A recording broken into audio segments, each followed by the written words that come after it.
ibigay galang po natin sa salita ng Panginoon. In John 9, verse 1 hanggang verse 12, as he went along, he saw a man blind from birth. His disciples asked him, Rabbi, who sinned, this man or his parents, that he was born blind? Verse 3, neither this man nor his parents sinned, Jesus said. But this happened so that the work of God might be displayed, or in other translation, might be revealed in his life. As long as it is day, we must do the work of him who sent me. Night is coming when no one can work. While I am in the world, I am the light of the world. Having said this, he spit on the ground, made some mud with the saliva, and put it on the man's eyes. Go, he told him, wash in the pool of Siloam. This word means sent. So the man went and washed and came home seeing. His neighbors and those who had formerly seen him begging asked, isn't this the same man who used to sit and beg? Some claimed that he was. Others said, no, he only looks like him. But he himself insisted, I am the man. How then were your eyes opened? They demanded. He replied, the man they called Jesus made some mud and put it on my eyes. He told me to go to Siloam and wash. So I went and washed, and then I could see. Where is the man? They asked him. I don't know, he said. May God bless His word. Makakaupo na ho tayong lahat sa presensya po ng atin pong Panginoon. Napakaganda ho ng atin pong tema this month of August.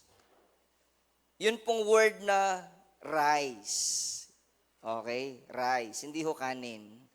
Okay? R-I-S-E. Isa hong mahalagang paksa na kailangan po nating maintindihan, living above the level of mediocrity. This month of August is about faith and overcoming life. So yung unang word na atin pong sisilipin this morning ay yung unang letra, is the letter R. At yun po ang aking magiging title, realize. Realize. Realize that you can rise above your circumstances in faith and obedience. Everybody say realize. Babalikan ko ho yung binasa ho nating text kanina in verse 3 nung John 9. Or in verse 1 up to 3. Tignan ho natin anong sabi ng mga disciples. Sila ho'y naglalakad kasama ang Lord Jesus. As he went along, he saw a blind man from birth. Pinanganak ho siyang bulag, hindi yung naglabo lang or nagkaroon lang ng katarata or nagkaroon ng glaucoma, hindi ho. Since birth po, bulag ang taong to. His disciples asked him, siguro na curious, Lord, bakit kaya may ganito? Namamalimos bulag pa. Sabi yun ng mga disciples, Rabbi, sinong nagkasala? Siya ba? O yung mga magulang? Kasi alam nila yung generational curse Pero ang sagot po ng Lord Jesus, look at verse 3. Neither this man nor his parents sinned, said Jesus. But this happened so that the work of God might be displayed in his life. Pag-isabi nga ho sa katabi nyo ng may pananampalataya, may dapat kang makita at malaman ngayong umaga. Amen po ba? Amen po ba? Palakpakan naman po natin ang Panginoon. Hallelujah! Some reflection, ano ang madalas na reaksyon nyo sa tuwing kayo ay may panibagong hamon sa buhay kagaya sa umagang ito? What is your initial reaction kapag kayo po ay may panibagong hamon na biglang tinanggap na naman? Fresh na fresh. Ngayong umaga, meron nga What is your initial reaction? Tinanong po ba natin ang ating mga sarili kung bakit tayo ang nakakaranas nito? Bakit hindi ang iba? Tinanong ho ba natin ang ating sarili, hanggang kailan kaya ito tatagal at makakaya kaya natin itong lampasan sa darating na mga araw? Alam kong kaya po natin. Kaya inuulit ko, may dapat tayong makita at malaman ngayong umaga. Amen po ba? We are created to be champions in this life through Christ. Nung tayo po'y nakakilala po sa Panginoon, pansinin niyo po, simula nung tayo po'y nakakilala sa Diyos, naging sentro siya ng ating buhay, ng ating pamilya, ng ating negosyo, ng trabaho, maraming nagbago po sa atin, meaning nag-mature ho tayo. Amen. Nag-mature ho yung level ng atin pong spirituality. At kung paano natin tinitignan yung maraming bagay-bagay sa buhay, nagbago rin ho yan. Pangit man o maganda, nandoon palagi ang karunungan ng ating Panginoon. Kung magpapataas po ako ng kamay ngayong umaga at tatanungin ko sinong walang problema, walang lalabas sa inyo. Kahit ako hindi ako magtataas ng kamay. Hindi na ho tayo kagaya noong mga naunang mga panahon na wala pa tayo kay Jesus. Napansin ko, maraming tao matatalino.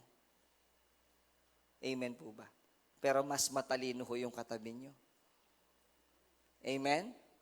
Yung iba hong tao matatalino, pero makitid ang unawa patungkol sa Diyos. Amen? Matatalino naman.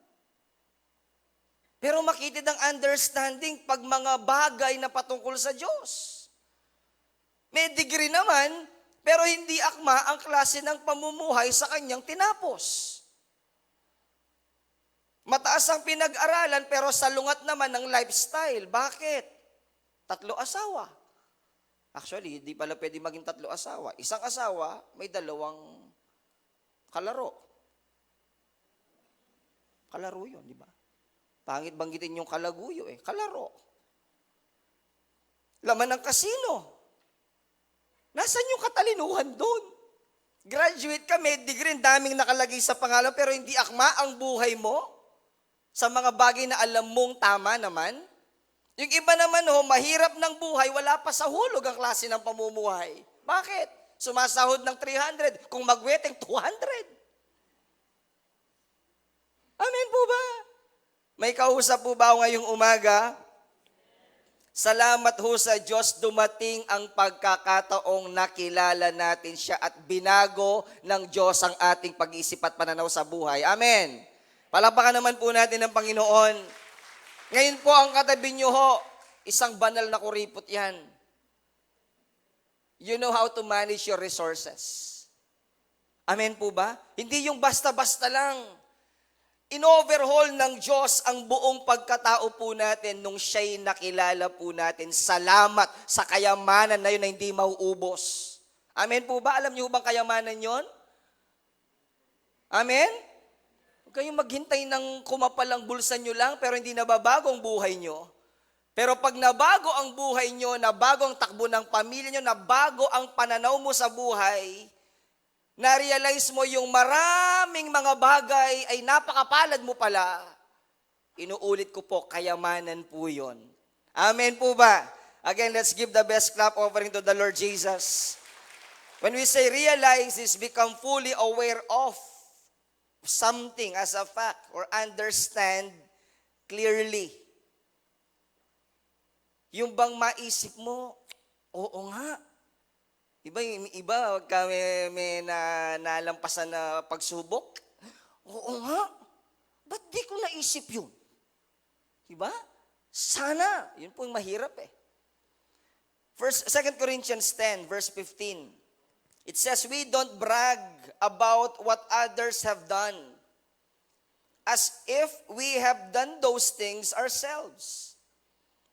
But I hope that you are become stronger in your faith. We will be able to reach many more of the people around you. That has always been our goal. Wala tayong pwedeng ipagmalaki sa Diyos In Romans 8 verse 17 to 19, ang ganda ho nito. Now, if we are children, then we are heirs. Tagapagmana. Heirs of God and co-heirs with Christ. If indeed We share His sufferings in order that we may also share in His glory. I consider that our present sufferings are not worth comparing with the glory that will be revealed in us. Kung may mga pagsubok ka ngayon sa kasalukuyan, magpasalamat ka at i-enjoy mo lang yan. Dahil higit pa dyan ang ipapakita ng Diyos pagdating ng araw, gustong kumilos ng Diyos sa buhay mo. Amen po ba? Amen po ba? Come on, let's give the best clap offering to the Lord. Ang sabi yun nung John 9 na binasa nating text kanina, Lord, sinong nagkasala sa dalawa? Sabi ng mga disciples, ito ba o yung mga magulang? Ang sabi ng Lord, walang sino man sa kanilang nagkasala. Look at verse 3. Sabi yun ng Lord, but this happened so that the work of God may be displayed in His life. Kung bakit may trial ka ngayon, kung bakit may pagsubok ka, gustong ipakita ng Diyos kung ano ang kaya niyang gawin sa buhay mo. Amen po ba? May sakit ka, gustong ipakita ng Diyos na siya ang ating Jehovah Rapha.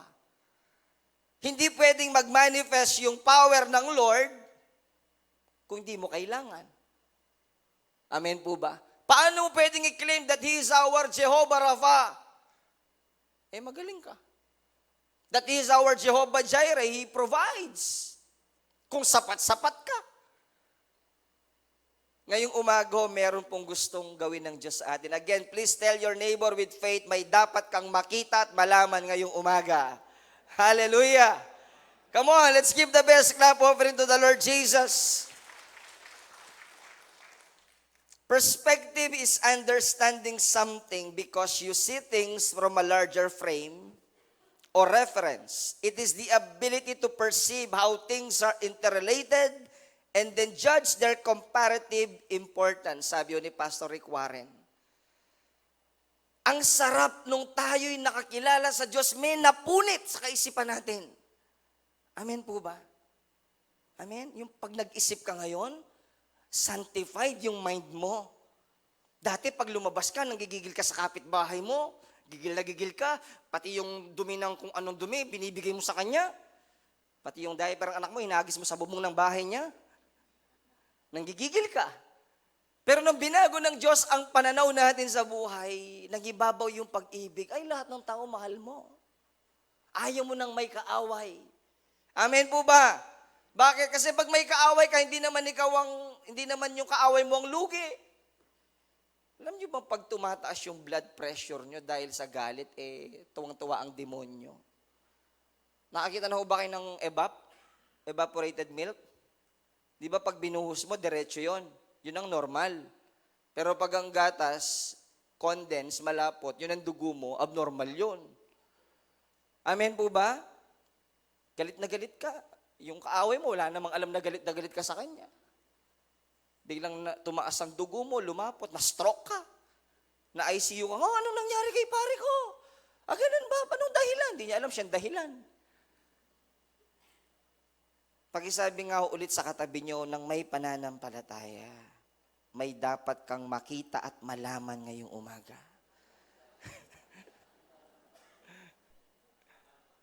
We need to realize something this morning. May kayamanang ibinigay ang Diyos sa atin. Amen po ba?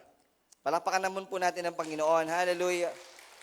Paano ko tinitingnan ang aking buhay sa kasalukuyan? Naalala ko yung talk ko the last month sa mga young adult. Ulit-ulit ko po itong naaalala. Laging binibigay ni Brother Eddie. Merong monthly fellowship yung mga young adult natin. Halos lahat sila professionals. Lahat kumikita ng malaki. Pero hinamon ko po sila dahil may pagpapasahan ako ng baton eh. Ang sabi ko sa kanila, ang mabuhay, kinote ko si Brother Eddie, pinara-praise ko ng konti.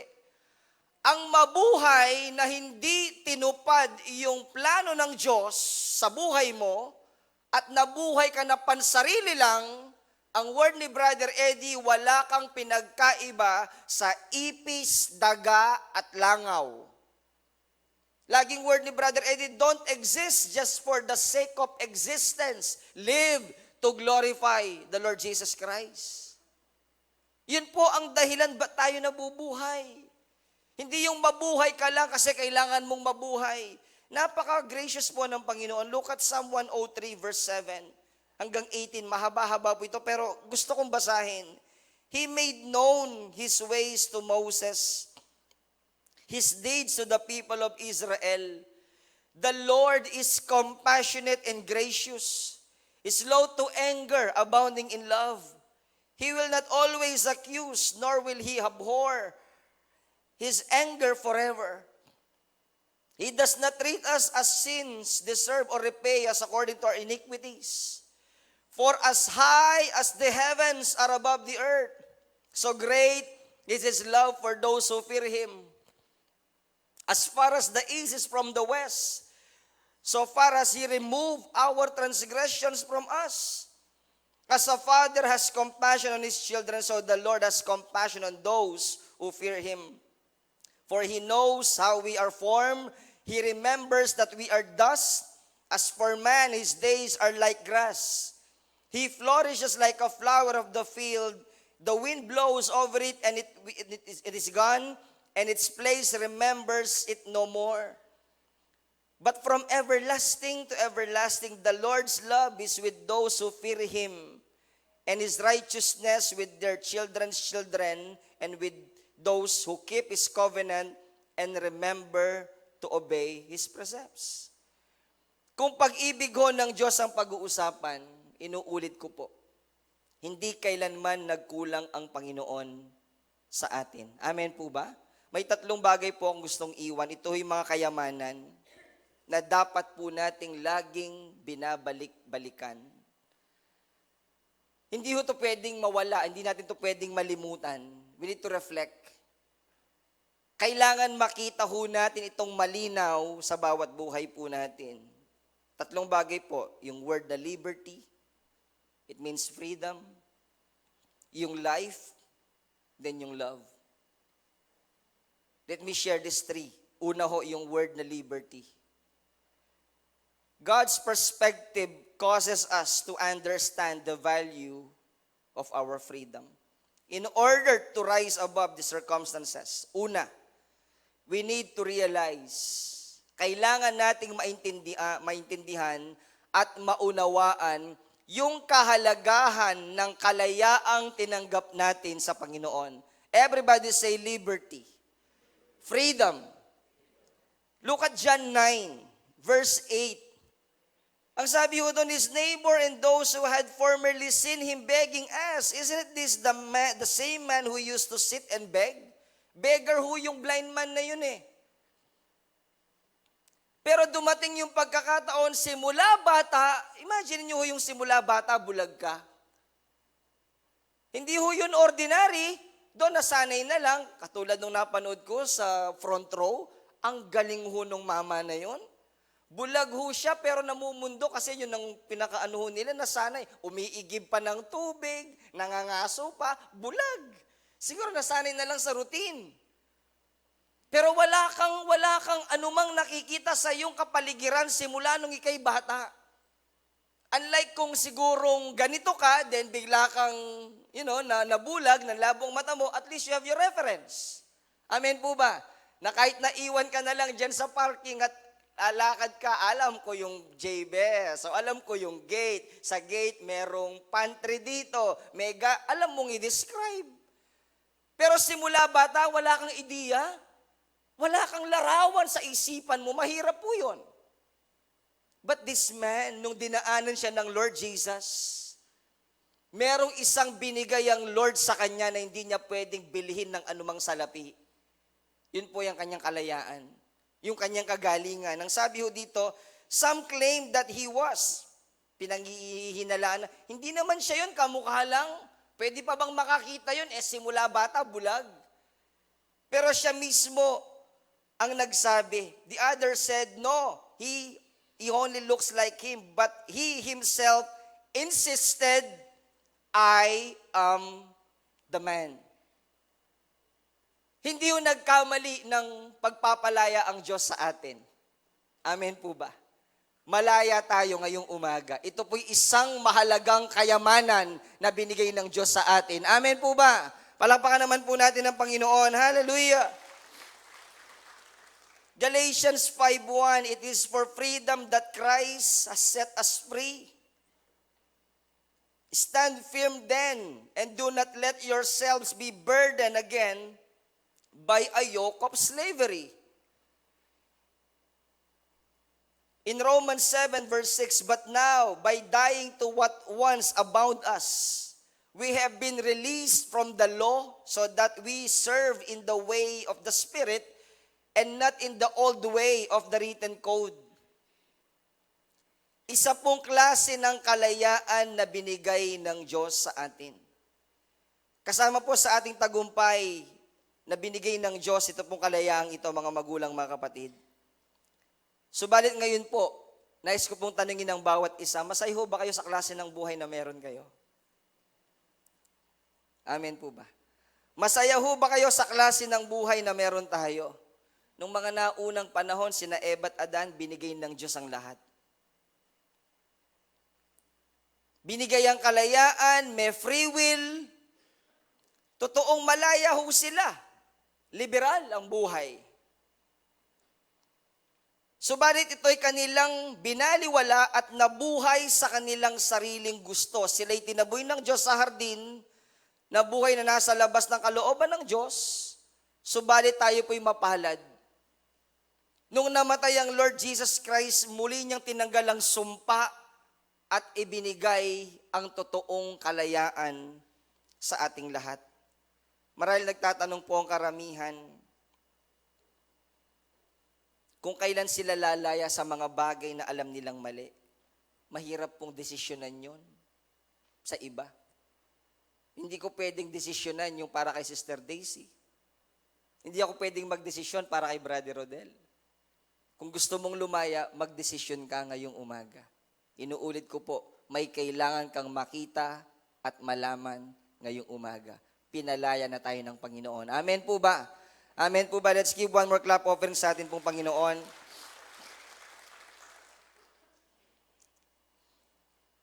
Masasabi mo bang, sabi ho nung iba na, kasi maraming nagtatawa ho sa mga born again. Pastor, ba't gustong-gusto ng mga member nyo na magstay sa inyo? Yan ba yung malaya? Hindi nga makainom ng alak Di ba bawal sa inyo ang alak? Di ba? Hindi nga kayo pwedeng manigarilyo. Di ba bawal lang manigarilyo sa inyo? Paano kayo magiging malaya? Wala kayong pwedeng, bawal ang good time sa inyo, di ba? Yung mga pangapatay sindi, di ba bawal na yan sa mga born agains? Ganun pa sila magbiro Di ba? Paano yung masasabing malaya kayo? Gusto ko pong sabihin sa inyo mga magulang, mga kapatid, ang kalayaan na binigay ng Diyos ay para sa ating ikabubuti. Huwag niyong kainggitan yung mga taong tila baga malaya pisikal, pero nakakulong ang puso sa maraming bagay. Ang kaharap ko po ngayong umaga yung mga totoong pinalaya ng ating Panginoon. Amen po ba? Amen po ba? Let's give the best clap offering to the Lord Jesus. Panood ko ito sa news lalaki, 15 years na kulong. Pagkakulong, eksaktong paglabas, gumawa na naman ng kabulastugan. Naisip ko, baka itong lalaking to nasa loob ng kulungan ng negosyo, kaya paglabas, pasok ulit. Di ba ganun ho ngayon, mga lumalaya, ayaw lumaya kasi nandun yung negosyo sa loob Sinong matinong tao ang nakulong ng 15 taon, biglang sasabihin mo na walang halaga yung 15 years, gagawa ulit ako ng kalokohan. See you in jail. Hindi ho ganun mag-isip ang mga anak ng Diyos.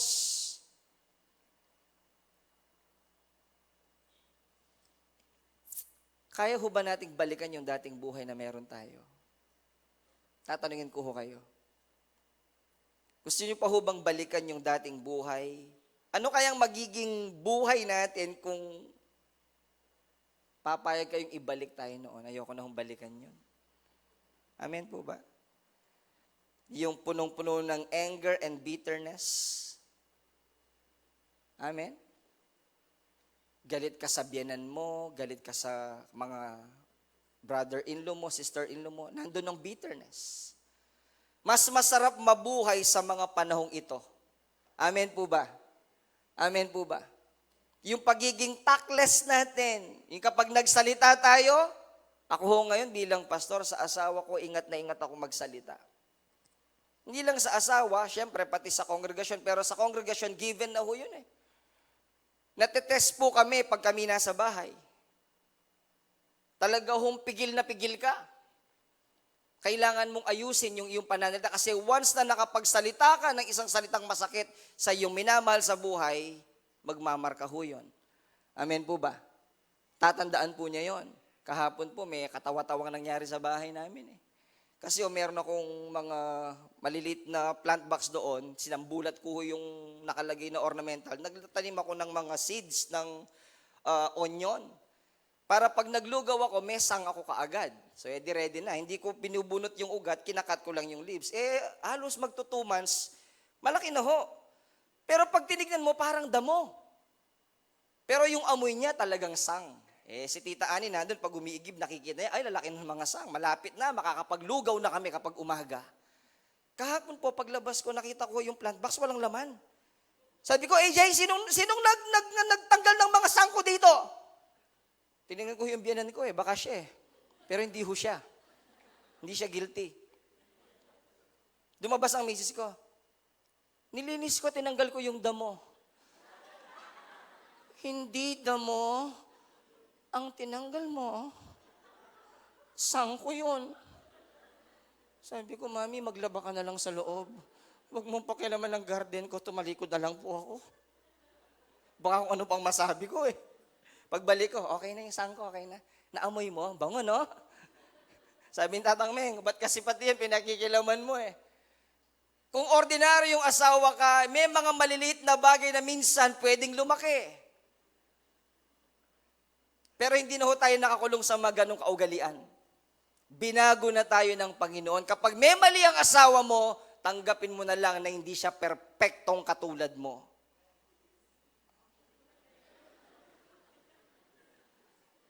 Amen po ba? Amen. Yung anak kong maliit, hindi ka pwedeng magsalita sa kanya ng basta-basta. Dapat ina-assess mo. 6 years old pa lang po September. Nagluluto ako ng merienda ho nila, yung squid ball and pagkain po nila. Lumabas galing sa tulog, biglang dumungaw sa, Daddy, ano yan? Huwag kang tutungaw yan! Gusto mo sumabog ang mukha mo! Gulat ako Naglitanya na ako, pasok ka doon! Bibigyan pagkain! Gusto mo sumambulat ang mukha mo sa mantika? Pumasok ko siya habang nagluluto ako. Ano nangyari sa akin? Para ako na-possess. Nagulat ako Kumarap sa kawali yung kikyam at medyo nagpapapap po yun pagkapaluto na. Biglang nandun siya.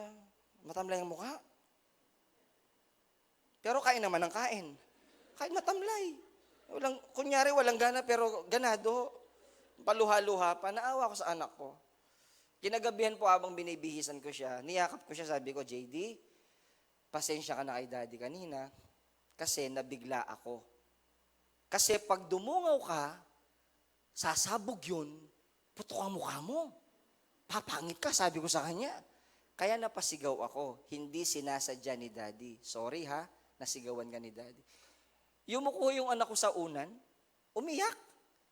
Sabi ko, ba't ka umiiyak? Hindi ko alam kung naiyak siya dahil pinagalitan ko ulit, baka ka na sinesermonan ko. O na-realize niyang, salamat kung ganun yung understanding niya na ang daddy niya kahit pastor, marunong humingi ng sorry sa anak. Amen po ba? Amen. Pinalaya na ho tayo ng Diyos sa mga ganong klase po ng kahinaan. In John 8:32, then you will know the truth, and the truth will set you free. Maraming mga tao po malaya, subalit ang puso at isip ay nakakulong sa maraming mga bagay-bagay sa buhay. Bakit mo pipiliin sa loob ng rehas? Kung pwede ka namang mag-enjoy sa bawat araw ng buhay mo kasama ang ating Panginoon. Amen po ba? And the second po is yung word na life. Godly perspective causes us to see life in a different way. Tanungin ko ho kayo, nagbago ho ba ang ating pananaw sa buhay nung tayo nakakilala sa Panginoon? Hindi ko ho kayo marinig. Nagbago ho ba yung pananaw nyo sa buhay nung nakakilala kayo sa Diyos? Palakpakan naman natin ang Panginoon. Yun ang mahalaga. Isa pong kayamanan yun na dapat nating makita at malaman ngayong umaga. Ito mismong buhay na meron ka ngayon na na-realize mong napakahalaga pala, ito po hindi ordinaryo. Paano mo itrato ang buhay na nag-iisang buhay ka lang na meron ka ngayon? Wow! Kayamanan po yan. Dati akala natin ang buhay natin, siyam. Kung mag-drive ka sa daan, 120, minimum mo 100. Kapag sumalpo ka, isang beses lang yun.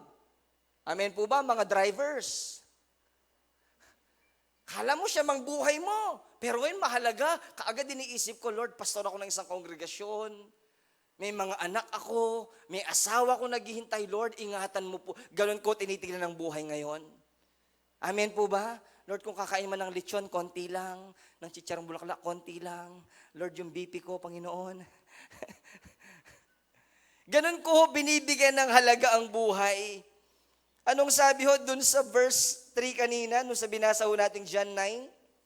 Neither this man nor his parents sinned, said Jesus, but this happened that the work of the Lord might be displayed in His.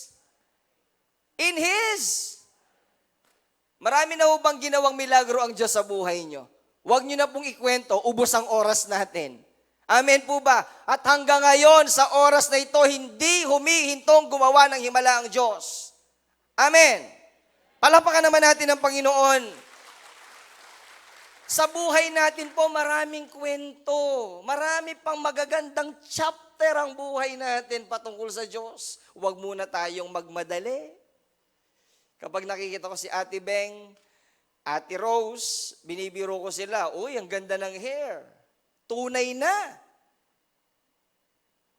Napagdaanan nila yung isang klase ng trial sa buhay, pero nandun ang Panginoon. Hindi sila pinabayaan. Amen po ba? Nagtatanong tayo minsan, Lord, bakit ako?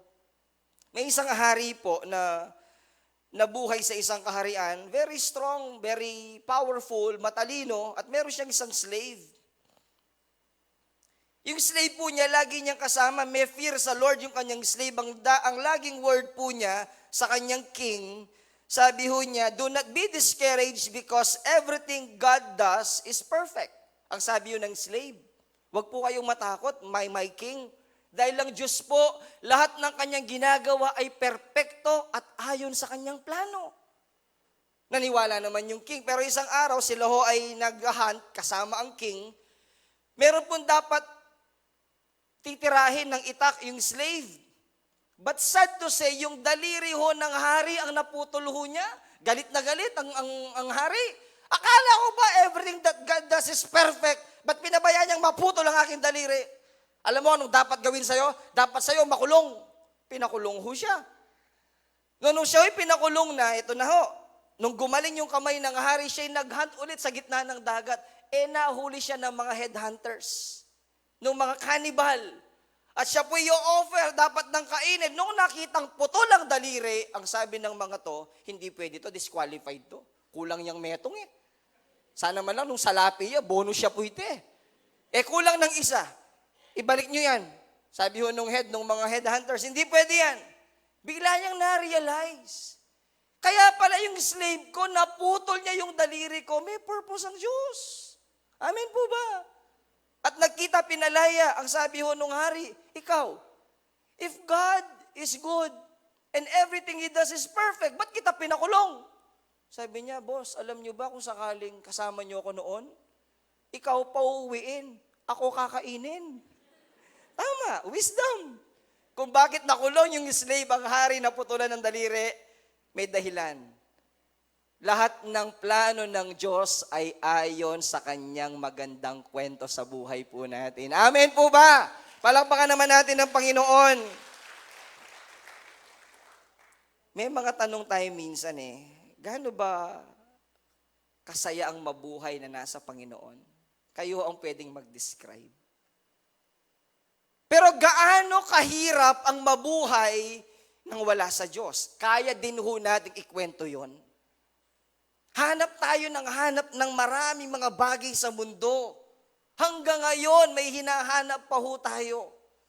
Pero salamat, simula nung nakita natin ang kabutihan ng Diyos sa buhay natin. Ito ang treasure na hindi pwedeng ibigay ng mundo.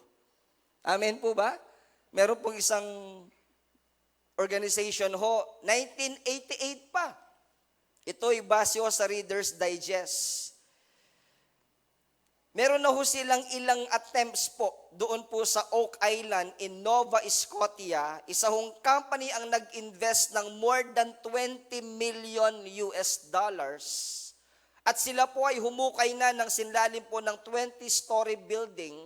At meron po silang hinahanap na kayamanan. 1988 pa po naghuhukay. Ang sabi yun ng info, hanggang ngayon, naghuhukay pa po sila. Hindi pa ho nila nakikita yung sinasabi nilang kayamanan. Ang katabi nyo ho, tapos nang maghukay. Nakita na at naranasan na ang pinakamagandang kayamanan sa balat ng lupa. Ito ang buhay na meron tayo ngayong umaga. Amen po ba? Let's give the best clap offering to the Lord. Huwag nating tipiran ng Panginoon. What do you treasure most of all in life? Ano yung pinakamahalaga? At paano mo ni-spend itong buhay na meron ka ngayon?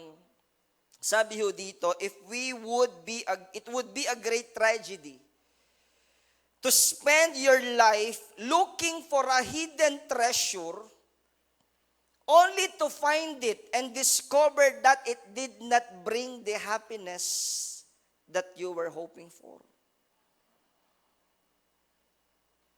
Bagong sasakyan, praise God. Kapag naluma na, erase God. Bagong bahay, praise the Lord. Pag may bagong modelo, wow, nasaan si Lord? Wala hong satisfaction yun sa puso natin. Pero once ng presensya ng Panginoon, nakita mo at naintindihan mo yung halaga ng buhay na meron ka. Inuulit ko po sa inyo, ito po'y kayamanan. Kayamanan po ito. Huwag nating ikumpara ang buhay natin sa iba. Minsan ho kasi nasasanay tayo sa mga napapanood sa TV, no? Na pati yun, na-impluwensyahan tuloy tayo. Ang daming mga programa ngayon. Katulad ni na Emma at Georgia, kilala niyo ba yun? Sampalan, tadyakan, batuhan ng kung ano-ano. Kaya yung mga tao, pag tanghali, wala kang makita sa labas ng bahay, Ti Ellen. Lahat nanonood ng ika-6 na utos. By the way, bumenta ba yung cupcake ni Emma? May bumili ba?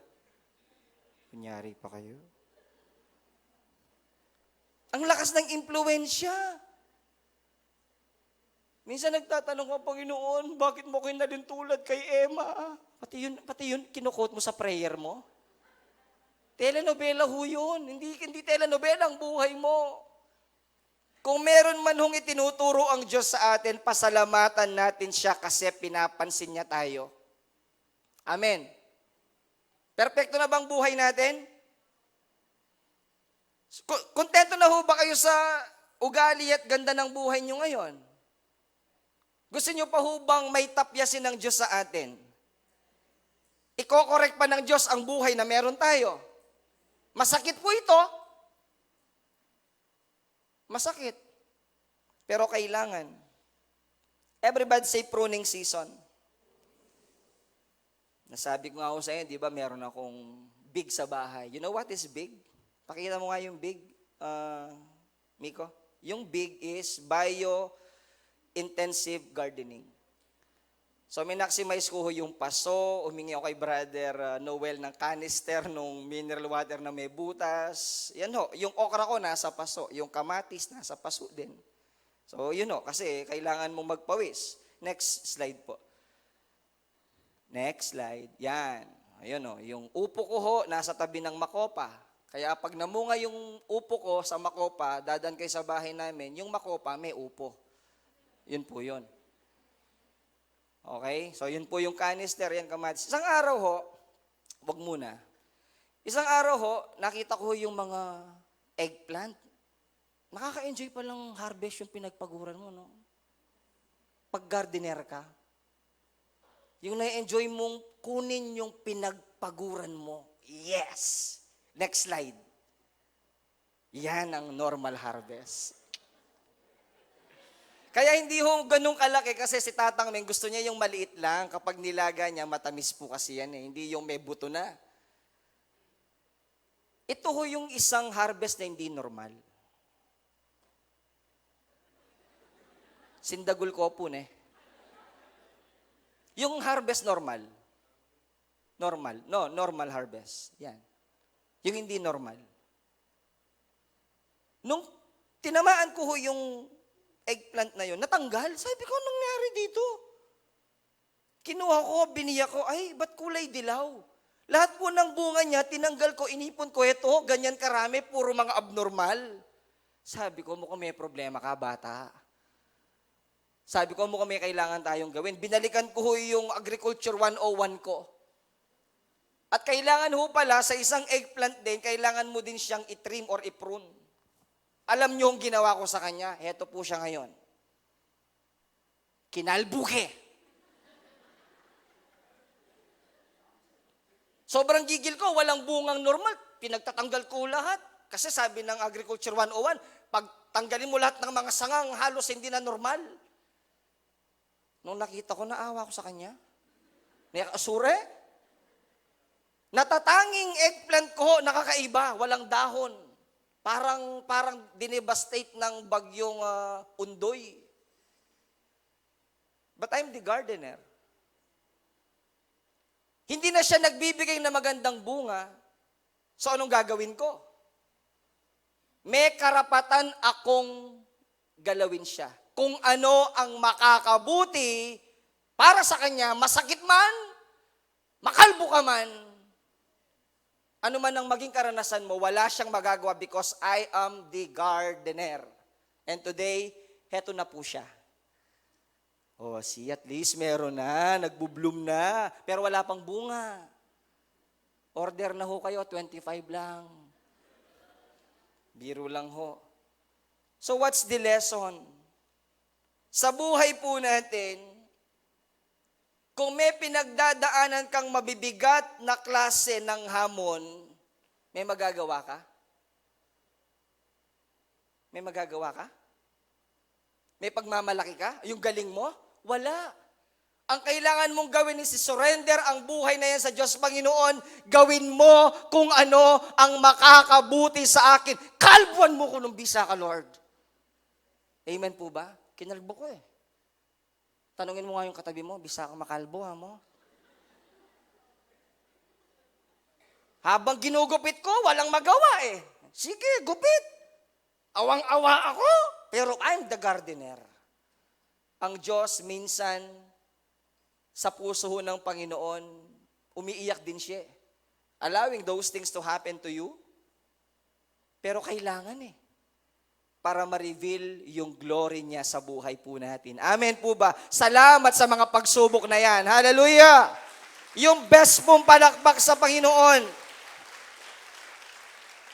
John 15 verse 1 to 2, I am the true vine and my Father is the gardener. He cuts off everything or every branch of mine that doesn't bear fruit. He prunes the branches that to bear fruit so they will produce even more fruit. Baka ho marami sa iyo nasa pruning season. Tanggapin natin yan. Pasalamatan natin at pinapansin pa tayo ng Panginoon. Napanood ko ho yung isang interview ng isang mayamang lalaki. Kilala niyo ho siya. Ito ho siya. Grabe ho yung yaman niya. Sa Tagaytay, meron siyang napakagandang bahay. Second slide nga. Second slide. Yan ho yung bahay niya sa Tagaytay. Overlooking yung buong Tagaytay. Ang ganda. Merong Ferrari, merong Porsche, merong eroplano, may yate. Kapartner si Manny Villar sa mga construction ng mga buildings, merong sariling will tower. Wow! Pero ako ho'y naiyak nung in-interview siya ni Jessica Soho at pinasok doon sa kanyang simpleng kwarto dyan ho sa Tagaytay na yan. Napaka-ordinary ng kwarto, walang masyadong display, pero nung binuksan naman yung blinds, grabe, yun ang pinaka-wallpaper niya. Sabi ho ni Jessica, Willie, sino kasama mong natutulog dito? Ikaw naman, binibiro mo naman ako. Alam mo namang wala akong asawa, Jessica. Sa tuwing uuwi ako lang mag-isa sa bahay, yung mga maids ko nandyan, pero yung mga anak ko, may kanya-kanyang buhay na sila. Where's the joy? Kaya binubuhos na lang ho niya yung joy niya kapag kaharap yung mga tao sa studio. Kapag tumugtog na, speaking of jacket, cha!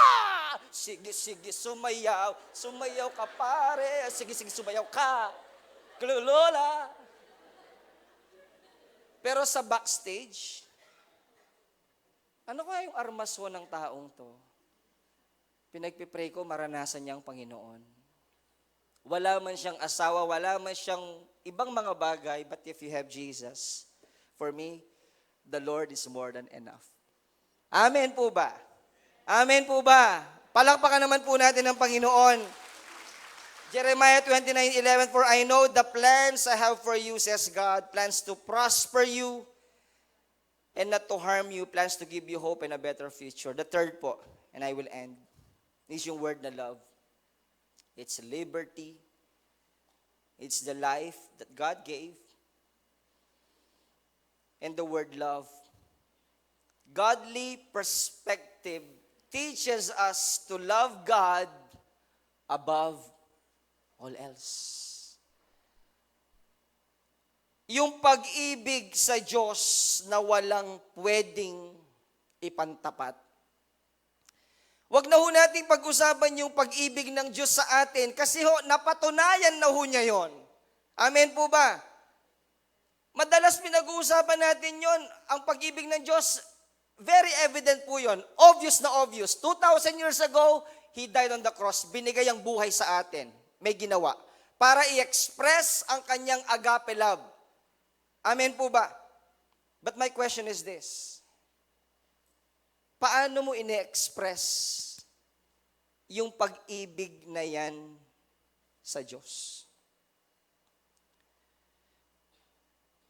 Meron ho ba kayong alam na pinakamahalagang bagay sa mundong ito na alam nyong hindi mawawala?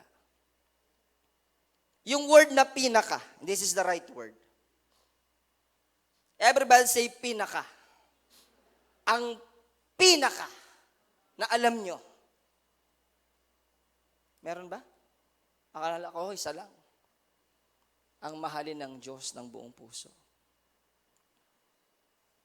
Hindi ko pwedeng sabihin kay Brother Rodel na, Brad, mahalin mo ang Panginoon ng buong puso.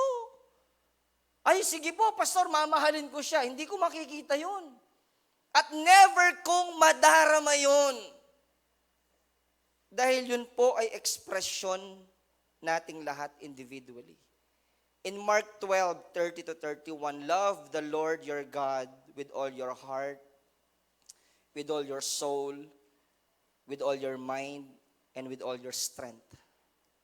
The second is love your neighbor as yourself. There is no commandment greater than this. In verse 30, love the Lord your God with all your heart, with all your soul, and with all your mind, and with all your strength.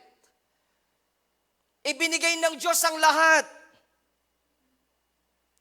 Patunayan mo ngayong umaga na siya ang Diyos na minamahal mo. Paano? Pag-attend ng regular Sunday service, that is good. Walang problema ho dyan. Kailangan natin yan. Giving your tithes regularly, walang problema ho dyan. Pag-attend ng life group, pag-serve, paano ho natin masasabing mahal natin ng Diyos higit sa lahat ng bagay? Kapag dumating po ang oras na tayo ay nasa ilalim ng iba't ibang klase ng hamon sa buhay, pero nakakaya pa nating itaas, sambahin, at purihin ng Diyos, masasabi ko pong ikinatutuwa ng Panginoon yun. may nagbago sa klase ng pag-iisip at pananaw natin sa buhay ngayong umaga. Amen po ba? May nalaman ho ba kayo at nakita ngayong umaga? Amen po ba? May nalaman ho ba kayo at nakita ngayong umaga? God is good. Amen. Palakpakan natin minsan pa po ang Panginoon. Hallelujah. Pwedeng tumayo lang ho tayong lahat saglit at tayo po'y magwawakas sa isang panalangin.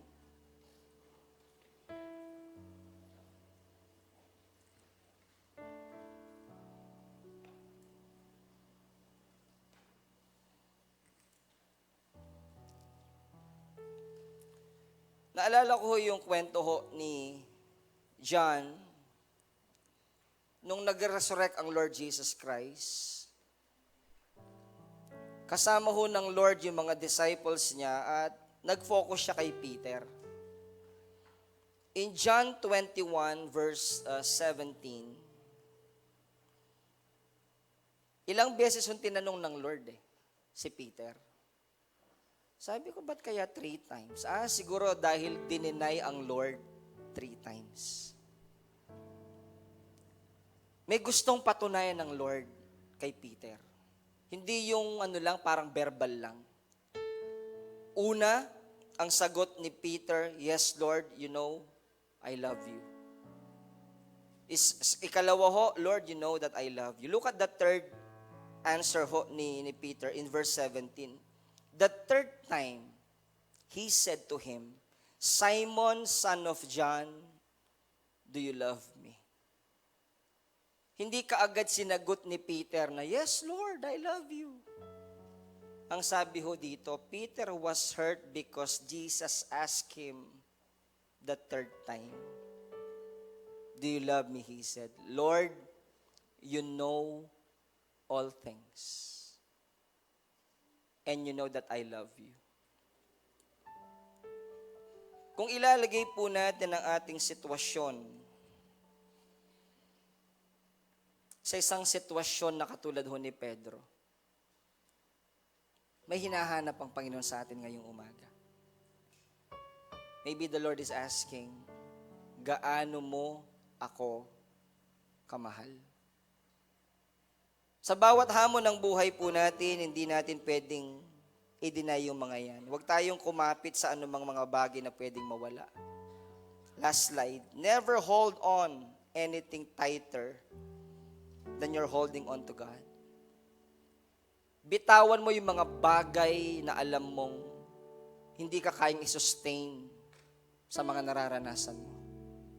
Humawak ka sa isang Diyos na alam mong kaya kanyang hilain sa bawat oras na ikay palubog na sa bawat kumunoy ng buhay po natin. Amen po ba? Pwede ba natin itaas po ang ating mga kamay sa Panginoon? Let us just allow the Holy Spirit to move.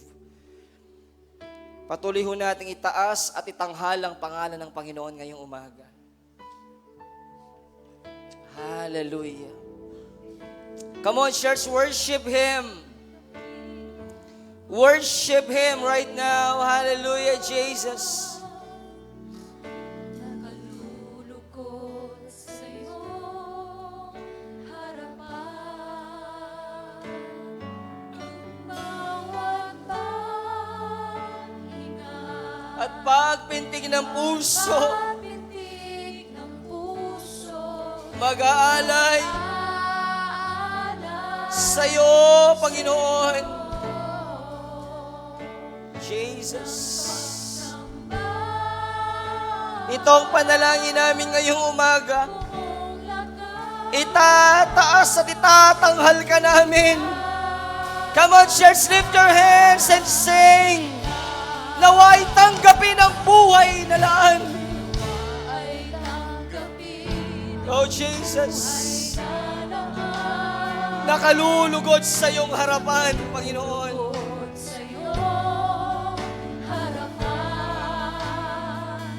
Ang bawat paghinga at pagpintig ng puso, mag-aalay sa iyo, Panginoon.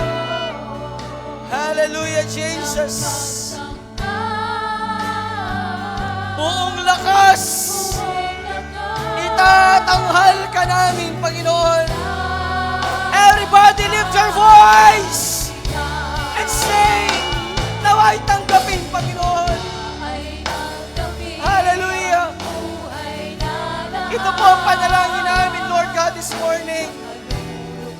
Sa'yo ang buhay na ito, Panginoon. Sa'yo ang nag-iisang buhay na ito. Oh, Jesus. Mag-aalay sa'yo, Panginoon. Jesus. Buong lakas.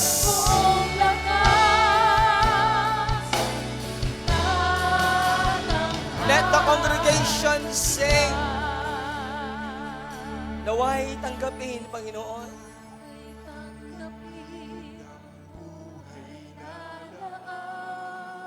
Nakalulugod sa iyong harapan, Panginoon. Isipin natin ang mga bagay na ginagawa ng Panginoon sa buhay natin. Hanggang sa mga oras na ito, hindi humihinto ang Diyos na gumawa ng magagandang storya sa buhay po natin. Hindi pa tapos ang Diyos. Hindi pa tapos ang Diyos. Itatanghal ka namin. While the organ is playing, patuloy ho nating damhin, kausapin, awitan mo ang Panginoon ngayong umaga. Yung mga nanghihinay muling pinapalakas ng Panginoon ngayong umaga. Hallelujah. Come on, church, lift your hands, lift your hands. Tayong mahihina ay lalong pinapalakas ng Diyos ngayong umaga. Yung mga nasa overflow room, tayo'y pinapalakas ng Diyos ngayong umaga. Oh, open your mouth and thank Him, thank Him, thank Him. Hallelujah. Come on, church, thank Him. Jesus.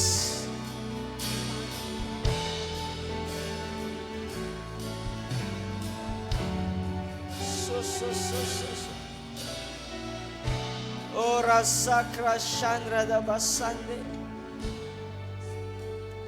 Yes, Lord Jesus. Panginoon, salamat may pinakita ka ngayong umaga, Panginoon, na mahalaga. May natutunan kami, Panginoon, ngayong umaga.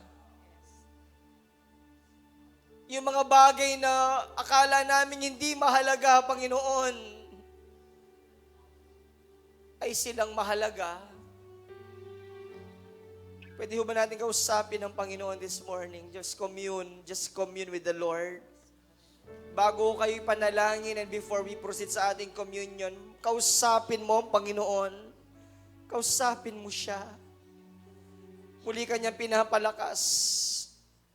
Mga nanay, mga tatay, kabataan, mga lolo't lola natin. The Lord is here. The Lord is here. Oh, Jesus. Hallelujah, hallelujah, hallelujah. Yes, Lord, yes, Lord, yes, Lord, yes, Lord Jesus. Come on, church, lift your voice, lift your voice, lift your voice, and sing. Hallelujah. Bawat paghinga At pagpintig ng puso, pagtitig ng puso, mag-aalay lamang sa'yo, Panginoon. Come on, church, lift your voice and sing. Buong lakas namin, Panginoon. Itatanghal ka namin, Panginoon, sa pinakahuling pagkakataon.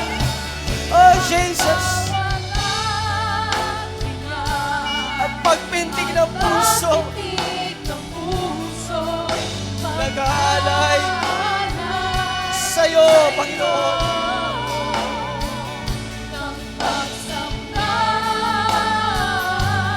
Buong lakas,